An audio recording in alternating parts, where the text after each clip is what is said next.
Alors bonjour, j'espère que vous allez bien. Aujourd'hui, je vous fais une vidéo sur le vocabulaire qui va vous permettre de communiquer à l'hôtel, puisque c'est bientôt la foire des cantons et beaucoup de gens vont venir en Chine pour l'occasion pour participer à cette foire-là. Mon expérience m'a prouvé que quand les gens arrivent en Chine, ils ont souvent du mal à communiquer, même dire quelques petits mots en chinois, ils ont du mal. Alors que quand on vient dans un pays étranger et comme vous venez pour le business, si vous parlez un petit peu chinois, ça pourra vous aider. Donc cette vidéo a pour objectif de vous donner quelques phrases simples que vous pouvez utiliser à l'hôtel, quand vous serez en train de prendre le taxi, quand vous serez au restaurant et comme ça.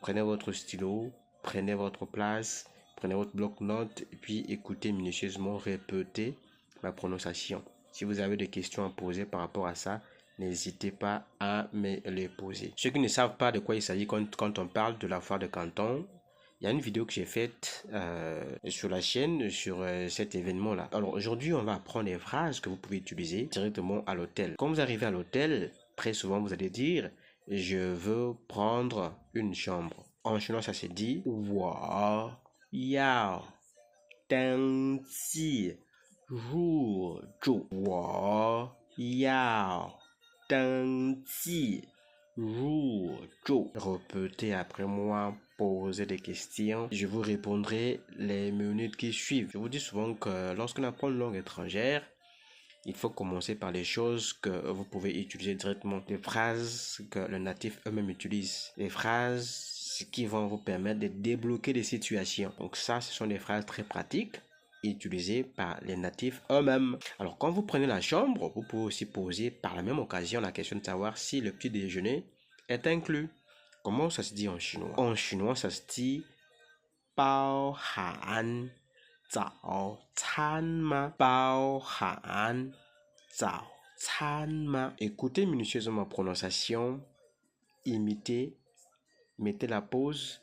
Et s'il y a des questions, en tout cas, n'hésitez pas de me les poser. Je me ferai ce plaisir de vous répondre les minutes qui suivent. Maintenant, s'il arrive que ce que le restaurant de l'hôtel propose ne vous plaît pas, vous pouvez demander à quelqu'un, est-ce que il y a un restaurant dans les parages que vous pouvez me recommander? Comment ça se dit en chinois? En chinois, ça se dit 你能推荐一个附近的好餐馆吗？你能推荐一个附近的好餐馆吗? C'est vrai que la phrase est un peu longue, mais répétez mot par mot pour essayer de capter. Si vous avez des questions, n'hésitez pas de faire signe, je répondrai. Après avoir fini de vous enregistrer, vous avez une chambre et vous savez déjà comment les choses se passent dans les parages et consorts.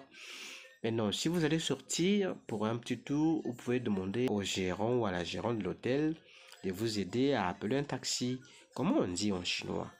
En chinois, on dit 你能帮我打车吗？你能帮我打车吗? J'avais déjà fait une vidéo où je vous parle un peu comment le voyage se passe en Chine. Si vous n'avez pas encore regardé, faites un tour, scrollez, vous allez voir la vidéo dans laquelle je vous parle un peu de tout ce qui est lié au voyage, adresse, bus, train, consort. Il y a déjà une vidéo sur la chaîne qui existe. Maintenant, après avoir fini votre séjour, si vous voulez quitter l'hôtel maintenant, si vous voulez demander l'heure à laquelle le check-out se fait, vous allez demander au gérant. En chinois, ça se dit 退房时间是什么时候？退房时间是什么时候？